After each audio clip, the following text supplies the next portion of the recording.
welcome. And now the next topic for the class 12, that is mirror formula for convex mirror. अब हमें करना है भाई mirror formula निकालना है थ्रू द कन्वेक्स मिरर। अब मैं आपके पास डायग्राम बनाता हूं कन्वेक्स मिरर का। दिस इज द रे diagram for the convex mirror. ये आपके पास कन्वेक्स मिरर में दो रे डायग्राम बनते हैं। This one is the focus and this one is the centre of the curvature. ठीक है, अब यहां से आपके पास दूसरा डायग्राम बनता है। एक तो बनता है इन्फिनिटी पे, एक बनता है इन्फिनिटी और पोल के बीच में अगर ऑब्जेक्ट को रख दिया जाता है। मान लो सपोज कर लो ये आपके पास कोई ऑब्जेक्ट को प्लेस किया गया, दिस वन। अब ये क्या करेगा, रे ऑफ लाइट जाएगी, ये रे ऑफ लाइट गई आपके पास, स्ट्राइक करेगा। This is the convex mirror which diverge, वो आपके पास क्या करेगा, रे ऑफ लाइट को डाइवर्ज कर देगा। इस तरीके से डाइवर्ज किया एंड दैट, अब हमें पता है रूल क्या, कि जो पैरेलल जाती है लाइन वो हमेशा पास आउट करती है थ्रू द फोकस। अब वो किस में से पास आउट करेगा, थ्रू द फोकस। दूसरी रे ऑफ लाइट को स्ट्राइक करता हूं, दूसरी रे ऑफ लाइट गई आपके पास ये इस तरीके से, ये दूसरी रे ऑफ लाइट गई, स्ट्राइक किया। स्ट्राइक करने के बाद सेंटर से स्ट्राइक करेगा, सेंटर से ही वापिस हो जाएगा। ये आपके पास इस तरीके से सेंटर ऑफ कर्वेचर से पास आउट होके जाएगा, दिस वन। ये सेंटर ऑफ कर्वेचर से पास आउट कर गया। थर्ड में करने वाला हूं क्या, कि अगर रे ऑफ लाइट को पोल से टकराया गया तो पोल से टकराने पर ये जो एंगल ऑफ इंसिडेंस बनाएगा उतने ही एंगल से ये एक दूसरे उसको क्या कर देगा, रिफ्लेक्ट बैक कर देगा। ये रिफ्लेक्ट बैक कर दिया, दिस वन इज द पोल से टकराने के बाद। बट पोल से टकराने के बाद आपके पास ये क्या करेगा, इस फॉर्मेशन में ये वापस बैक थ्रो जाएगा। और मेरे को पता लगा कि मेरे को आभास हुआ कि यहां पर ये रे ऑफ लाइट आपस में मिलती हुई दिखाई दे रही हैं, तो this one is the image. ये आपके पास वो इमेज फॉर्मेशन बनाएगा। अब हमें कुछ कन्वेंशन है। अब न्यू कार्टेशियन साइन कन्वेंशन क्या कहता है भाई, न्यू कार्टेशियन साइन कन्वेंशन कहता है कि पोल से राइट डायरेक्शन जो भी होगी वो पॉजिटिव लेनी है। पोल से राइट डायरेक्शन कौन कौन सी बनी है, पोल से राइट डायरेक्शन की तरफ ये आपके पास बनी है इमेज डिस्टेंस, जिसको v नाम दे रहा हूं। पोल से आपके पास फोकस तक की डिस्टेंस बनी है आपके पास फोकल लेंथ, जिसको f से डिनोट कर रहा हूं। पोल से सेंटर तक की डिस्टेंस आपके पास बोलते हैं रेडियस, जिसको r से डिनोट कर रहा हूं। And this one is the object distance pole से, ये आपके पास है ऑब्जेक्ट डिस्टेंस। क्लियर है सभी को, क्योंकि हमें ये बताएगा न्यू कार्टेशियन साइन के हिसाब से कि जो भी वैल्यू मेजर्ड होगी वो फ्रॉम द पोल होगी आपके पास। ठीक है, अब मैं नेमिंग कर लेता हूं कुछ, कि सपोज करते हैं this is the object A B, और ये आपके पास कोई ऑब्जेक्ट है A dash B dash. All clear, ठीक है। अब यहां से मैं करता हूं मिरर फॉर्मूला। मिरर फॉर्मूला हमें बताया गया, that is 1/f is equal to में 1/v प्लस में 1/u होता है। ये होता है आपके पास मिरर फॉर्मूला। अब इसको ड्राइव करना है भाई, किस तरीके से। अब मैं यहां पे क्या कर रहा हूं, दो ट्रायंगल ले रहा हूं, कौन कौन सी, ए बी पी। तो मैं यहां से लिख रहा हूं in triangle A B P. इस ट्रायंगल को मैंने सिमिलर कर दिया किस ट्रायंगल के साथ में, A dash B dash P. ये दोनों छोटी छोटी ट्रायंगल ले रहा हूं भाई, ये वाली ट्रायंगल है और आपके पास ये वाली ट्रायंगल है। तो मैं दोनों छोटी छोटी ट्रायंगल ले रहा हूं, तो ये आपके पास बना ए डैश बी डैश पी। इस ट्रायंगल के अकॉर्डिंग में अगर सिमिलर है तो इनका रेशियो, साइड का रेशियो भी क्या रहेगा, आपस में बराबर रहेगा। तो इस ट्रायंगल का रेशियो मैंने लिया A B, which is the height of the object, upon में ए डैश बी डैश में हाइट जो इमेज की है वो आपके पास है A dash B dash, is equal to, दूसरा मैं ले रहा हूं बेस, बेस आपके पास है बी पी। तो मैंने यहां से इसको किया पी बी अपॉन में दूसरी वाली ट्रायंगल का बेस है आपके पास पी बी डैश, ये आपके पास दूसरी वाली ट्रायंगल का बेस है, that is P B dash. All clear. Suppose this is equation number first, ये आपके पास इक्वेशन नंबर फर्स्ट मान ली। अब दूसरी इक्वेशन आपके दूसरी ट्रायंगल में आपके पास ले रहा हूं, that is A B C.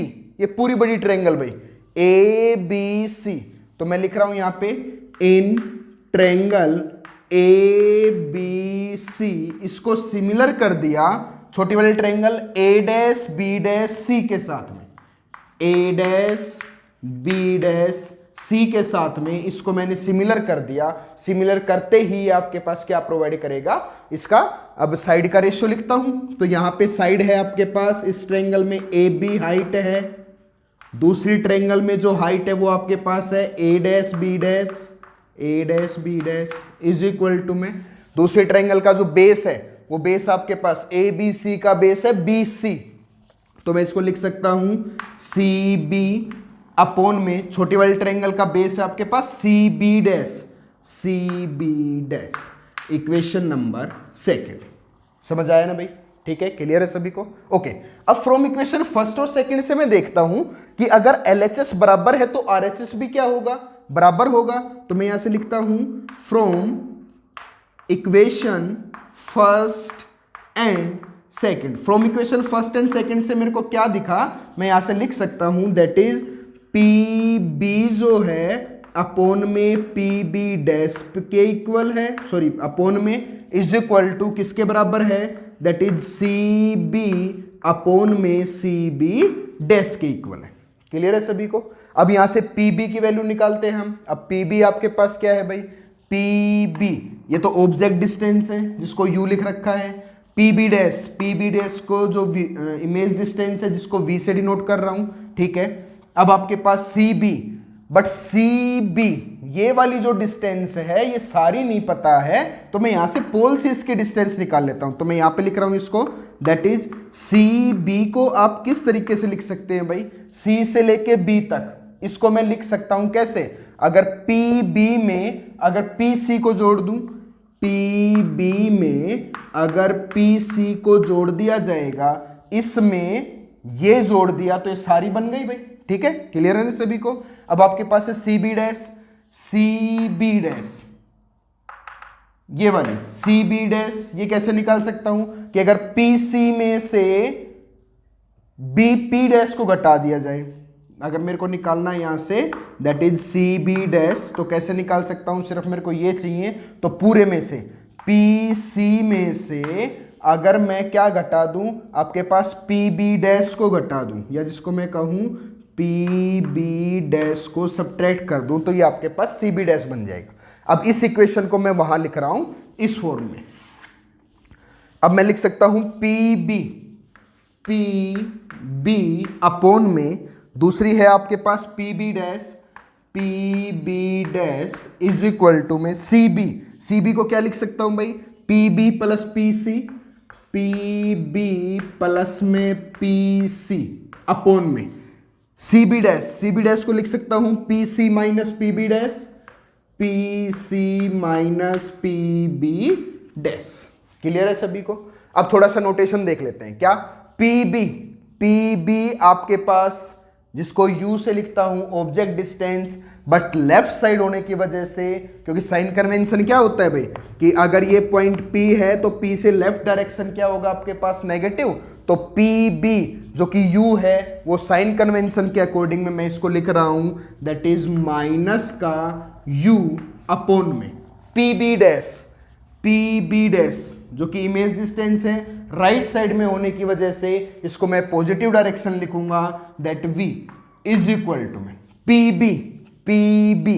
PB फिर से आपके पास क्या है u, वो भी कैसा होगा माइनस का u प्लस में पीसी ये आपके पास सारी डिस्टेंस रेडियस होती है, बट राइट साइड होने की वजह से मैं इसको प्लस ही लिखूंगा, प्लस का r अपॉन में पीसी आपके पास रेडियस है, राइट साइड की वजह से r प्लस का आएगा, माइनस में पीबी डैश इस साइड प्लस ही रहेगा, PB dash is the v, तो मैं इसको सिर्फ लिखता हूं माइनस का v। क्लियर है सभी को? समझ आया ना भाई? ठीक है, अब मैं क्या कर दूं, यहां से इनकी क्रॉस मल्टीप्लाई करता हूं। क्रॉस मल्टीप्लाई करूंगा तो क्या बनेगा, माइनस का U R minus minus plus हो गया U V is equal to, इसको इधर लेके गया माइनस का यू वी, इसको उधर लेके गया प्लस का वी आर। All clear? अब यहां से मैं देख रहा हूं कि यू वी माइनस का है, इसको इधर ले आए तो प्लस का हो गया, तो यू वी प्लस में U V is equal to, उसको उधर लेके जा रहा हूं तो उधर ऑलरेडी वी आर प्लस का है और ये उधर जाएगा तो प्लस का हो गया यू आर। अब यहां से U V plus U V को लिख सकता हूं 2uv is equal to V R plus में यू आर। समझ आया नहीं आया भाई? क्लियर है सभी को? अब इस इक्वेशन को मैं डिवाइड कर देता हूं, डिवाइड बाय, अब इसको डिवाइड कर देता हूं यू वी आर से। मैंने क्या कर दिया? डिवाइड कर दिया सारी इक्वेशन को। अगर इसको यू वी आर से डिवाइड करूंगा तो यू वी से यू वी कैंसिल आउट हो जाएगा, सिर्फ आपके पास बचेगा 2 by R is equal to, इसको वी आर से वी आर कैंसिल आउट हो गया, सिर्फ बच गया 1 बाई यू प्लस में। इसको अगर करता हूं तो यू आर से यू आर कैंसिल आउट हो गया, आपके पास बचा सिर्फ 1 बाई वी। और 2 बाई आर हमने पहले पढ़ रखा है क्या, कि एक रिलेशन होता है कि focal length is always equal to radius का क्या होता है भाई, हाफ होता है या नहीं होता है। तो अगर मेरे को 2 बाई आर करना होगा तो क्या हो जाएगा?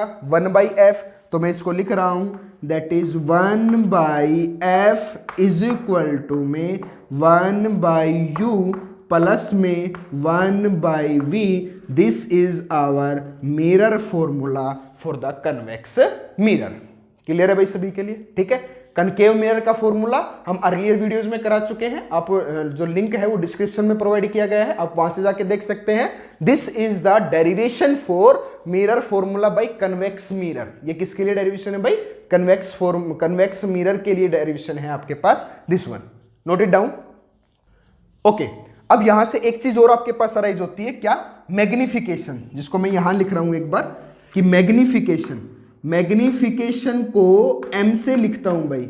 और m आपके पास क्या होती है? It is the ratio of the image height to the object height. जो मिरर के लिए ऑलवेज आपके पास क्या होता है? माइनस का v बाई यू होता है या नहीं होता है? तो इसके सोल्व करने के लिए मैं क्या करता हूं, आपके पास इक्वेशन दे रखी है, कौन सी? ये वाली फर्स्ट इक्वेशन। फर्स्ट इक्वेशन को यूज करता हूं। फर्स्ट इक्वेशन में यूज किया A B is the height, मान लिया ऑब्जेक्ट की h है, a डैश बी डैश ये आपके पास इमेज की हाइट h डैश हो गई। तो यहाँ पे h upon h dash is equal to में, बट आपके पास दोनों पॉजिटिव होंगी, अपवर्ड है, तो पी की वैल्यू मैं देख रहा हूं वो आपके पास v है, इधर होगा तो प्लस का रहेगा, u आपके पास माइनस का हो जाएगा, रेसिप्रोकेट करूंगा तो h डैश अपॉन h जो आएगा that is the minus v by you. Okay,